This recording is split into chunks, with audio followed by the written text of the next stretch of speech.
Welcome to the Entrepreneurial Podcast. I'm Paul Ryan. Today's guest is Dr. Otto Janke. It always amazes me how entrepreneurs can be so focused on growing their business, growing their wealth, and take very little care of their health and well-being. And of course, it's obvious to us all that with our health, we really have very, very little. Dr. Janke has been a health and wellness advocate for over 30 years with a real passion for teaching people how to take really good care of their health and in turn enhance their longevity. So this is certainly going to be a conversation you won't want to miss. Dr. Otto Janke, it's a pleasure to welcome you to the Inner Entrepreneur. And I hope that for the remainder of the show, I pronounced your name correctly. So what led you to this, it seems to have been a lifelong interest in health and well-being and longevity? Is there any family history in that, or was it just something that you found you had a passion for? Great question. I'm going to take you back to, I used to live in Las Vegas. I live in upstate New York, in very rural upstate New York now. I started off in Las Vegas, and I knew I wanted to do something with my life. I did not know what I wanted to do with my life, but I wanted to do something. And my brother, who was a physical therapist at the time, said, you should be a chiropractor. And I didn't know what a chiropractor was, to tell you the truth. So I used to go to the library a lot when I was in Las Vegas, and for three very, very important reasons. One is that I could read any book for free there, which was very important to me. And I devour books. I read 3-4 books at a time. Number two is they ran the AC, the air conditioning there all the time, and we couldn't afford it in my apartment. So I used to love that. And the third is I could take a nap anytime I want to. And those are three very important reasons why you make a whole lifelong profession. Yeah, it's great. It's very encouraging. So I read a book. I was just looking. I couldn't tell you what the book was, but I was looking. I found a book, and there have been a number of sentences in my life that have in my life here and gone boom, taken a left-hand turn dramatically. And the two sentences I read in the book, again, I don't know what the book was. And the first sentence was that we are the most over-medicated, most over-surgery country in the world, and we're not the healthiest. And I thought to myself, my dear Lord, someone else feels the same way that I do. Someone else feels the same way I do. Then the next line was, and everything we've ever needed to be our healthiest is packaged perfectly right here. And that we need to unlock that for our truest and best health. I closed the book, Paul, and I said to myself, son of a bitch, someone else feels the same way I do. So I had to go back and find where that was from. And I got that little piece of paper, because back then they didn't have, no cell phones or no or computers. So I get the little piece of paper and a little pencil, and I wrote down the toll-free number, because we couldn't afford long distance at the time either. I sound like a great catch at that time, don't I? Yeah. Hey, we all started that way with most people I know. Yeah. You start with nothing. I found what the toll-free number was. It was Palmer College of Chiropractic in Iowa. And so I called them up. I literally ran home, called them up and said, send me everything you got. I come into your college. And they said, who are you? I said, it's Otto. And they're like, who? I said, it's Otto. It's me. So, you've been waiting for me. You don't know who I am yet? Come on. Yeah.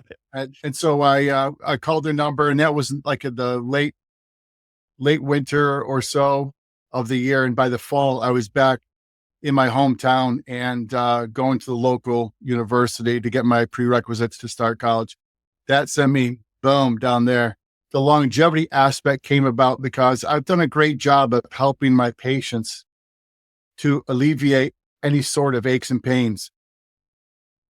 But where I was falling short was I wasn't helping them to be healthier. Yeah. I was doing the job they want me to do, which is helping them get through aches and pains, but I wasn't helping them to be healthier. And that frustrated just the crap out of me. And it burned inside me for a long, long time. I said, I don't know what to do. I don't know where to go with this.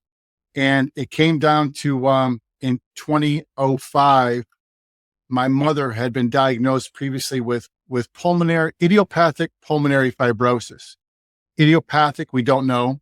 Pulmonary lung fibrosis, scar tissue. The inside of her lungs turned to scar tissue. It's typically a two-year diagnosis, and it has a 100% mortality rate. And we're sitting in her house, and people were congregating at her house, my mom and dad's house, on Saturday afternoons. and they were essentially coming to say goodbye. Yeah. Because she was at a point now where she really couldn't travel from here to there without stopping because she couldn't breathe. She gets up from her lunch, from her brunch, and goes and walks to her chair, which is 12 steps away, something I don't even think about. But she's tethered to an oxygen tank, and she has to stop 2-3 times before she gets there to catch her breath. She finally gets to her chair, and then she goes, "Gah," slumps in her chair, and she's breathing like this. It's as if you and I had just gone for a 5-mile run hard. And she's breathing hard. She just went 12 steps. She had to stop twice. And again, one of those sentences that left-hand turn in life. And she said, I'm sitting on her stool, just asking her how she's doing. She asked me to call the priest. And I said, are we on a calendar or a stopwatch here? And she said, just call the priest. So I made sure I called the priest, but it was the next 6 words. The next 6 words, which are tattooed in my brain, and they're etched into my heart, which is, without your health, you have nothing. And that has stayed with me ever since. I couldn't process that because she died shortly after that. And my dad died 5 months after that. So I had to go through a depression with that. And I had to dig my way out of the hole of that. But once I came out the other side, I said, I need to help the people I know, the people who come to me. I need to help them pass what they want me to help them with. I need to give them some guidance, some goals, some encouragement, some coaching, a kick in the ass along the way. I got to find some way of doing that. Ever since then, my goal has been, how can I help you to be around for more better years? You're going to have aches and pains no matter what I do, no matter how magical I am. You're going to have aches and pains because you live life. Great. I think it's my job to give you the opportunity, ironically, to have more aches and pains because you're going out and doing more stuff. It's changed the way we look at people, how we help people, the way we communicate with people. But more importantly, it's changed the way that we focus with them in our practice. There's so much in there, and 2 particular things come to my mind. One is a family holiday. About my 3 sons are adults, so family holiday when they're in their late teens, and we were in Florida. We did a kind of I think it was maybe a trip down the West Coast or something, but I remember pulling into some very big mall or car park and seeing all these big SUVs. And yes, when you go to the US, your cars are bigger than ours. I'll give you that. They are. So, but I noticed that they all had these tail lifts on the back of them, which we have here for maybe construction. I mean, it's very rare, but you'll have them. All of these cars have these. What are these? And then I realized that they were for people to ride on their mobility, whatever mobility chairs, so they can carry them around. Yep. So that's what struck me about that, is they were everywhere. Everywhere. I'm going to tell you, if you got into your car here, I'm in Wicklow in Ireland, so I'm about 45 minutes to the city. You could drive for the next 3 days solid, you wouldn't see one of those vehicles. And there they were everywhere in the States. So, no, sorry, and maybe that's just part of the US. And I was stunned and shocked by it. Now, my concern is possibly Europe is going to start heading that way. But that's very, very shocking. And I suppose when you live in the US, maybe you don't notice it, but it's just a shocking thing to see. We know it's shocking. We know it's shocking. So I was in Ireland in 2019. We celebrated our 20th anniversary, and I ended up going to a concert in Malahide. Spent some time on the West. Yep, we spent some time on the West Coast also. What's shocking about the United States, and we know it is, the worst part about it is we know it's shocking that our obesity rate is 60% of the people, 70% of the people are obese. And in America, we've justified it by saying, well, that's the way we are, but the rest of the world is not. Yeah. The biggest export that America has is the idea of the American dream. Come here and you can get anything, you could live that way. But here's the bizarre thing, is that if you want to live like an American, then you have to die like an American too. And that comes if you want this part, which everybody wants, they want the American dream. We can come there, we can multimillionaires, we can do this. It's a big freaking country. We got that. You want to live like this, you got to die like this too. People don't understand that part. It's a big truth. We need to start. We're hoping we can make a big dent in, but it's something that's been ingrained into us. And it's like, well, that's the way people are. And you look around the world, and you go, no, it's not. So the second part of your initial conversation about your mother saying, and really striking you, saying, if you don't have your health, you have nothing. But she was at the end of her life when she said that. So, and I watched, I think it was your TED Talk on YouTube, which is where I came across you, and you laid out all these facts. But so it resonates with the question that dropped into my mind when I was listening to you initially, and it was, why do we have to become so unhealthy, or even Much. And why do we have to get there before we have that realization? Because you said earlier that basically you're the most over-medicated country in the world. We have it all inside us, and we have a lot of it inside of us, but you can destroy that pretty quickly, and you can get yourself to a point where nothing is going to save you. Why do we end up there? That's too big a question for you. Well, that's the eternal question, Paul. It's the eternal question. We deal with this every single day. So in my chiropractic practice, I tell people, our job, I tell them I'm the laziest person you ever met in your life. I'm the laziest person who works out 4 or 5 times a week. But I want to go in there. I want to do it hard. I want to get out there as quick as possible. So when I exercise hard. I get them done there. And I tell people I'm the laziest chiropractor who's been published in international journals, who's an international speaker, in that I want my job to be dramatically easier because I want your health to be dramatically better. And many people say, but we only do this when we're in aches or pains, or we only do this when the house, and I talk about this metaphor often, about the house being fully engulfed in flames. That's the only time we call a fire department. But it's so much cheaper. It's so much cheaper if we did small things along the way, like we brush our teeth. It's very simple. We drink water like that. We do all these things, small things along the way. And then when the biggest complaints we get is, well, my insurance company doesn't pay for that. I said, well, it's because they're in the wrong game. They are in the putting the fire out game instead of the building the house better game. I said, you can't blame them for what they do, because we need to have firemen, but we also need to have architects that build houses to be so strong they don't catch fire. I think that's where my biggest strength is, being an architect of health. And it takes so long to get through that process until people get it. And then once they do, they're on the team. They're in the game for let's go for the rest of their life to learn how to do that even more. And do you find that those people that come to you, that get into the game, to use your terminology, are those people that have come to you with some degree of health issue? Because look, if you go to a chiropractor, and I've been to chiropractors, you go, as you say, because fix a pain. But when someone engage in Empire Longevity, which is your other business, I assume, right?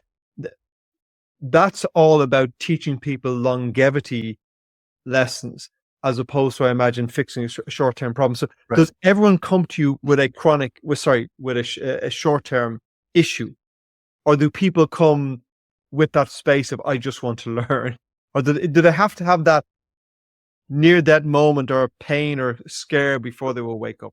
So in my practice, no, we have people who come to me because honestly, they have nowhere else to turn for someone to look at them as a human being. Yes. Yeah. Who has a temporary condition, who we can help them to be healthier for years. So one of the things we do, Paul, is we ask them, how's your sleeping? How's your digestion? How's your exercise? That's before they come into my office. I call all the people everybody who contacts my office, I call them personally and I speak with them, because honestly, we don't take everybody in my practice. If you have no goal to be better, if all you want to do is be out of aches and pains, and I'm not denying or putting down if that's an important aspect. But once again, I feel like if I fulfilled everything you wanted by helping you get out of pain, I will have dramatically let you down. and I have done everything you wanted. You were like, I came to you because of this one thing, and you did that great. But I still allow you to leave my practice with the same unhealthy habits which got you into my practice. I can no longer allow it to happen. And that's the biggest change. And so I can't allow it to happen. You come into my practice, Paul, I'm going to help you. You may not be ready for this, but I'm going to schedule with you a nutrition consult, an exercise consult. We're going to talk about the sleeping. We're going to talk about your digestion. We have to talk about those things because your family physician doesn't. I'm thinking if you get the nutrition and the exercise right, although things like sleeping are very, very important, I think if you get those two things right, it's probably going to have a massive knock-on impact on the rest of your life. And I heard someone say recently, it stuck with me, that the most powerful pill we have is exercise. And if everyone took that pill of exercise every day, it would have a huge impact on the well-being of the nation. 3 or 4 things. One is that we have to have a foundation of great sleep. And so all these are intertwined. All these are intertwined. You have to have the great sleep. And so can I stop you at great sleep? Sorry for a moment, so I'll forget it. Thankfully, I sleep very, very well.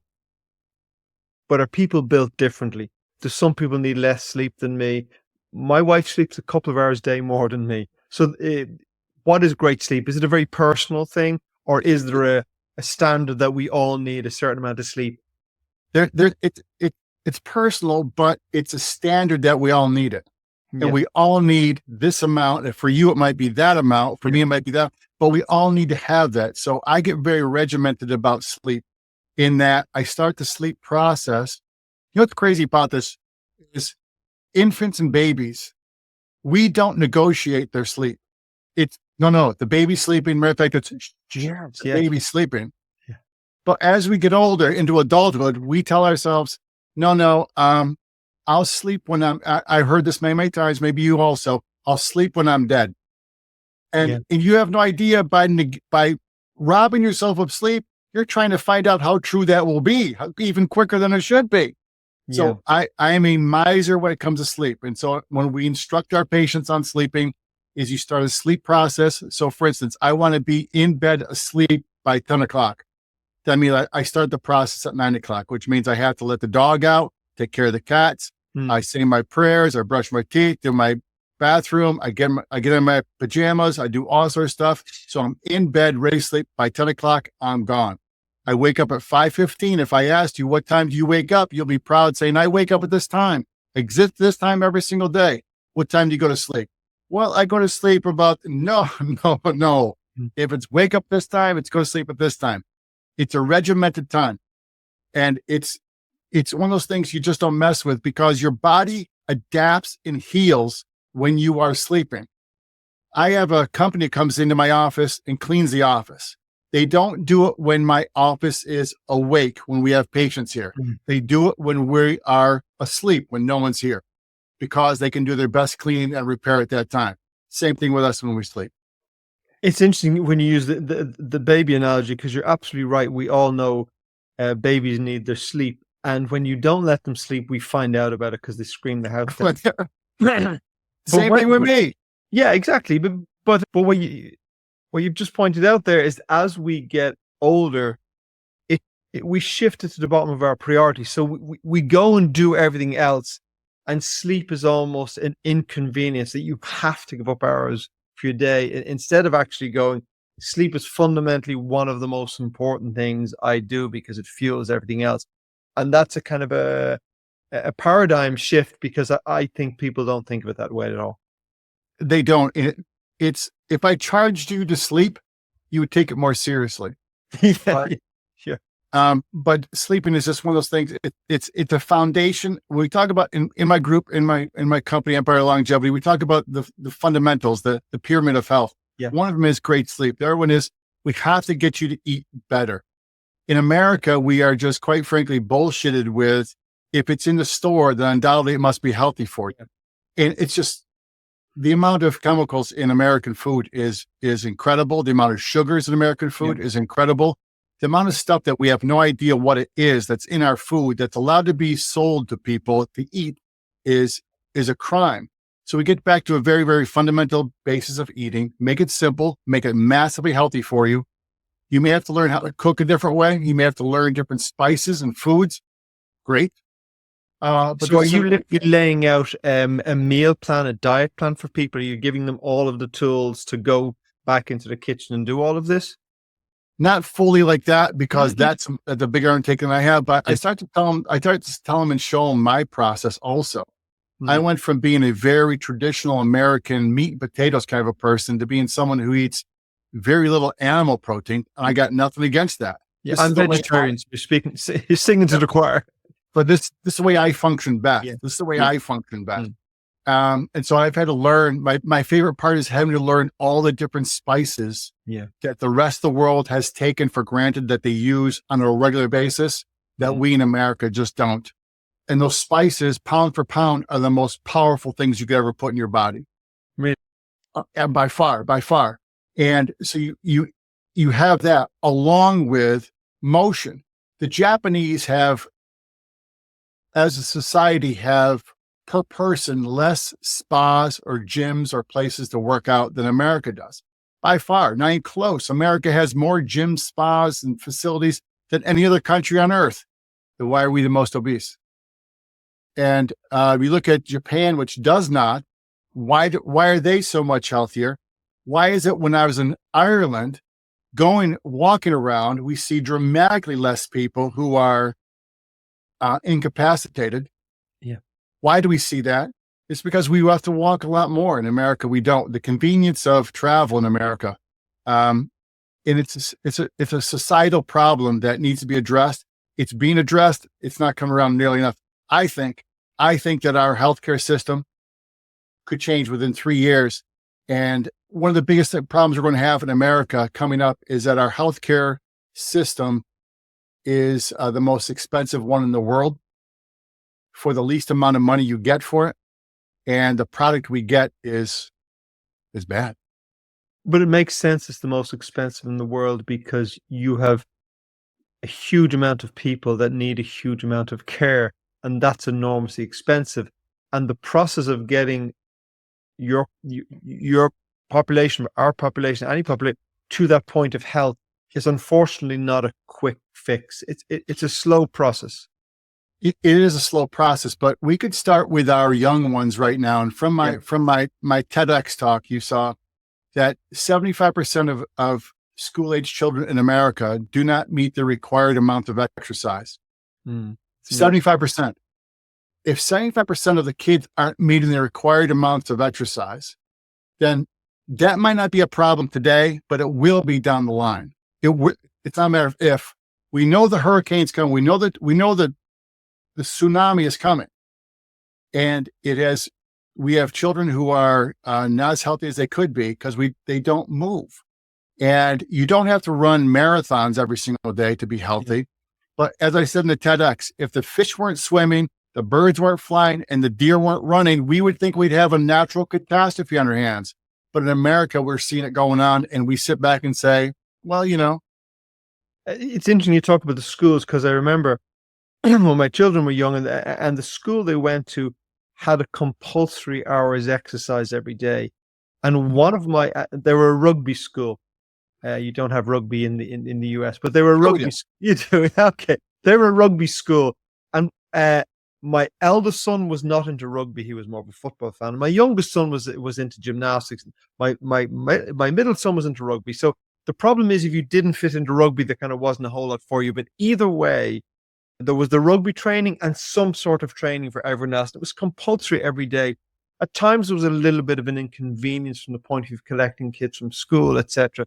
And after a while, I began to realize, this is a really, really good thing, because if they're in that school for, say, 6 years or something, and every day, 5 days a week, they have to exercise. If they're part of a team, they're in training on a Saturday as well. By the time they leave school, they have this life habit that is so deeply ingrained that they'll never change. And the beautiful thing, I think, about being fit and healthy is that once you experience it, you don't want to let it go. And you're willing to pay the price of effort to get it done. So I suppose that's something I'm going to say simple, but that's something could be done in schools, is make that exercise compulsory so that you ingrain those habits in the population.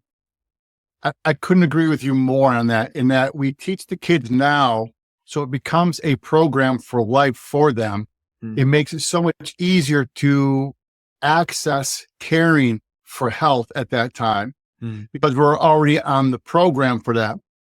Some of the ironic things is that there was a book called Spark, and it's a book called Spark, and it came out a number of years ago about a school just outside of Chicago, Illinois. And the teachers started having these kids, a group of these kids, practice to run a mile.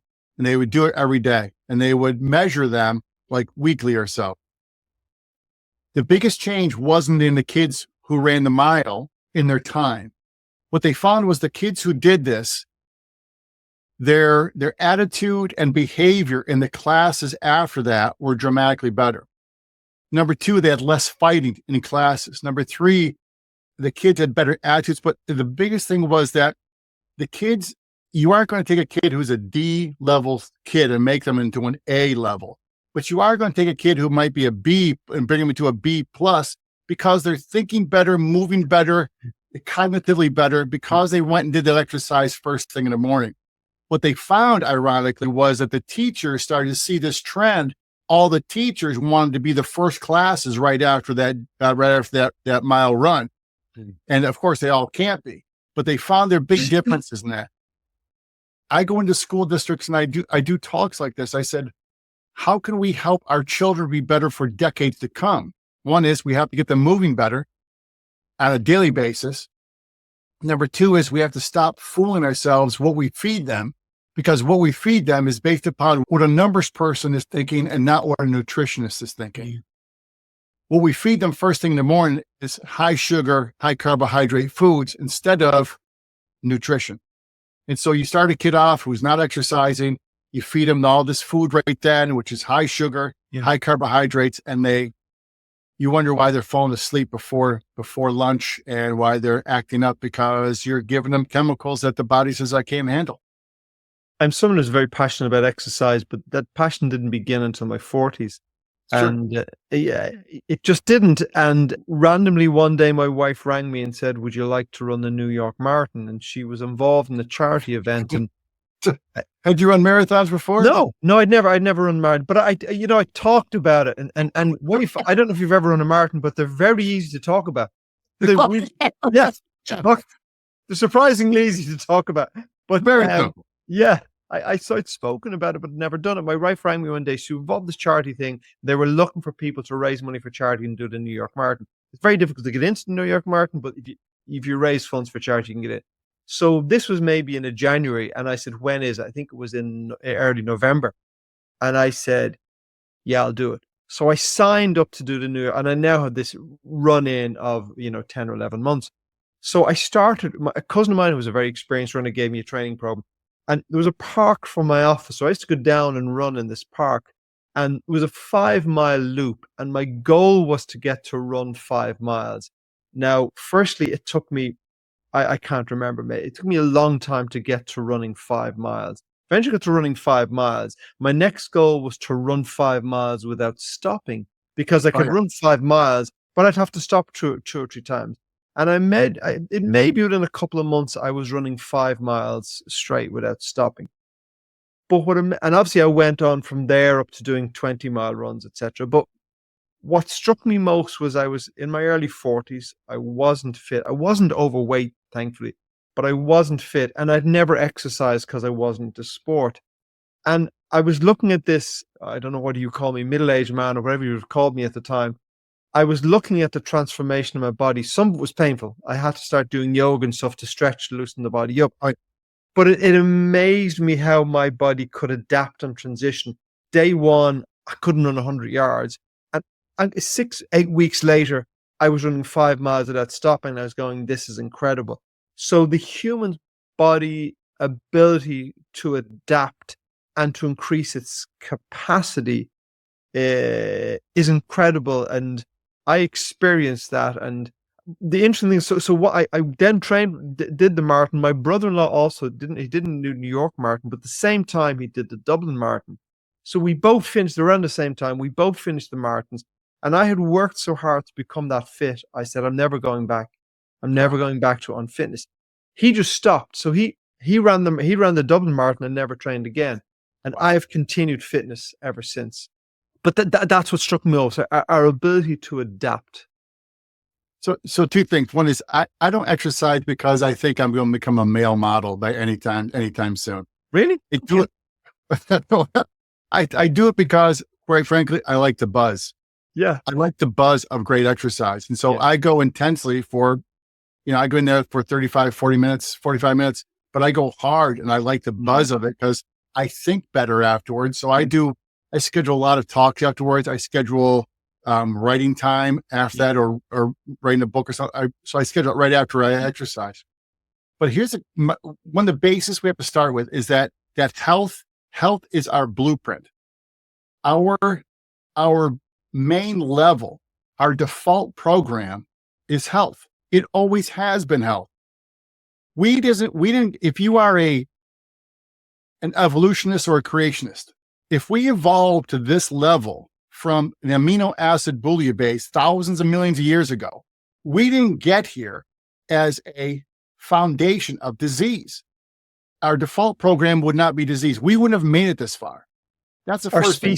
Our species wouldn't have survived, is what you're saying. Our species wouldn't have survived. Our so default you're saying, when program, you say blueprint, when you say blueprint, you mean our default is to our be, default program. Our default program as a species is good health. It has to be. It has to survive. Yeah.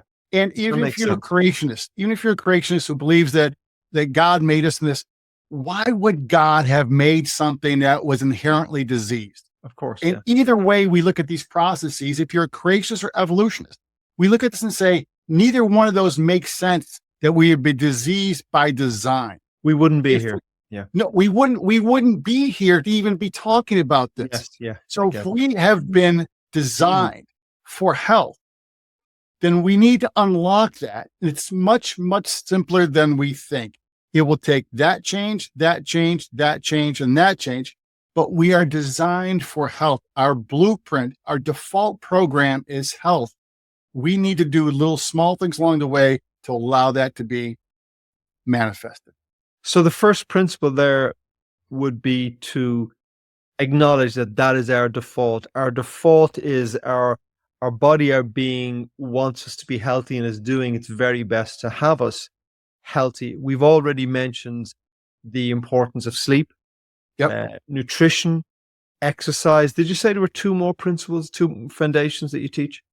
So we look at also adding in some kind of mental rest and focus. Okay. So meditating, prayer, walks in nature, listening to instrumental music. You have to find time to take this out, put it over there. And the fifth one is an optimized nervous system. And so we test that in my office. We use a thing called heart rate variability. I don't have a chart with me, but heart rate variability. Yes. And we ask your nervous system, not if you're stressed, but we ask you what kind of stress you're under, which then allows us to come up with a game plan to best help you to those other steps. But we measure that in our office. It's not invasive. It's simple to do. And we do that because we set a foundation. This is where you're at. Now this is where we can go. We start instituting those steps. We can unlock decades of fun for you. I mean, the decades of our life yet to come. Yes. Yes. Yeah. What struck me also when you were talking about the fact you said, you love the exercise. I think that, for me, the fitness journey, the journey from being very unfit to having some degree of fitness I found it to be a difficult enough journey. Those couple of months were difficult. But then once you get that degree of fitness, I think that's when you find the buzz you're talking about, and you go, now I've climbed the mountain, but now that I'm here, which was my experience after the New York Marathon, now that I've achieved this degree of fitness, I just want to stay here. I know I have to work to stay here, but I think that's I think it's the key for anyone listening who needs to get off the couch and they go, okay, I'm going to get out. I'm going to get out and I'm going to do a walk or something. And they come back and go, that was painful. That was difficult. Yes, it will be painful and difficult, but you have to do that for a period of time. But the reward is there to be had if you're willing to do that work. Paul, one of the things we impress upon our practice members and our followers is that either you take the time now or the time will be taken from you in the future. Which one do you choose? You have two choices. And people say, I choose not to. Great. I understand that. But either you take the time now or the time will be taken from you in the future. And the one in the future is not going to be nearly as much fun. It is going to be long, arduous, and you're going to say to yourself, I wish I had years ago. I wish I had years ago.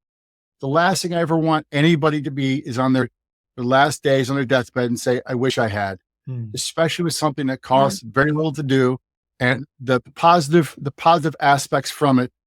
So we do this one thing, but we get all these positive things from it. While, for instance, a medication, you take this one thing, you get all these bad things, these side effects, these bad things that happen to you. You have exercise, we do this one thing, but it has all these great things that happen to you because you did this one thing. It's one of those things that for the bang for the buck that you get, great sleep, great motion, great emotion, great nutrition, optimized nervous system. All these cost little to do, but the positive aspects from that are just tremendous. And they're a lot simpler to do than you think. It's also when you talk about how much we spend on healthcare, you're sleeping anyway. So there's no additional cost to you to Cliff. You're going to do it sometime. You're going to sleep. You're going to sleep anyway. Yeah. You don't have to join a gym. You don't have to hire a personal trainer. You can walk, ride a bike, for almost no expense, you can do that. The stuff you can do on here. This, by the way, this thing actually answers phone calls for me too. It's kind of amazing. Really? Wow. It's amazing. But the stuff that's available to you there? Yes, but on YouTube, I learned how to retie shoes. I learned how to do a Windsor knot on my top. For free. Yeah, all for free. You can find out people on there showing it's remarkable. And it's all right there in your hands. And I'm going to follow a plan. That's all I'm going to do. Tomorrow I'm going to do something. Tomorrow I'm going to do it. One of the biggest things I do is I have this in front of me every single day. So I write a plan for myself every night. Yeah. So I'm writing out, I'm brushing my teeth. I have one of these in front of me and I write out, this is what I'm getting done tomorrow. My GSD, my get shit done list. Yeah. And so I write that down and these are the things I do. So then I give myself permission to go to sleep and not have to worry about what I'm doing tomorrow, what's important, because I already know what it is. I've already written it down. So therefore, I've given myself the opportunity for great sleep. So I wake up the next morning, ready to go. What am I doing today? It's all right here. And so I get that stuff done, and then I've already fulfilled that. So one of them is going to be exercise. One of them is going to be make my 2 soups for the weekend, whatever it is. And so I follow those things through. I already find out what it is and I follow it through, and it makes things so much simpler. But I also think how many people on their get shit done list or the to-do list have exercise and sleep and those things, which is really telling, because you go to the to-do list and it's trivia that will not have a massive impact on your life. Yes. And what's going to have a massive impact on your life is not on your list. So for people listening to this, you've obviously given a lot of great takeaways, the type of stuff people can do. And most of my listeners won't be on your doorstep. So how can people engage with you, engage with Empire Longevity, and what are available to people who aren't on your doorstep, and how do you help them? So the reason I ask that predominantly is because I think the knowing what to do often is not the challenge for people. The guidance of how you get people to do those things is probably where, we know we need to eat well, but it's the guidance. So what sort of services do you offer to people?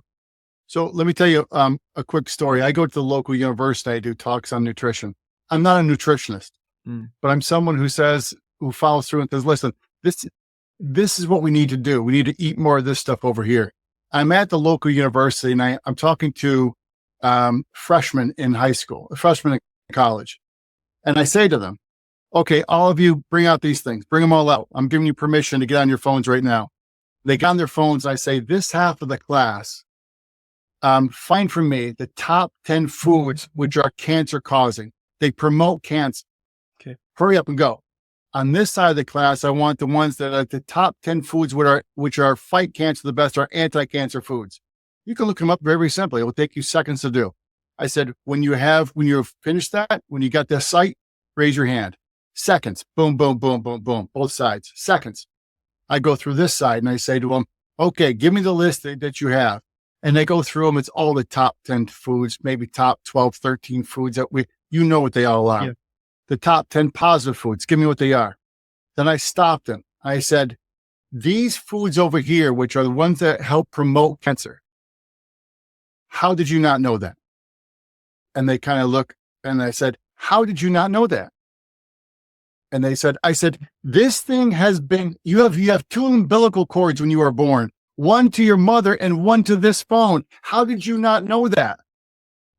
And they just look at you like, and so I go back to the Tony Robbins, which is the Tony Robbins quote, which was, we are overwhelmed with information, but we're starving for knowledge. Yeah. And you go like, oh, how could you not have known that? So for the people who are interested, you go to empirelongevity.com. Empire, that's my website. And you'll see a newsletter on the side. Just put your email in there. It costs you nothing to do.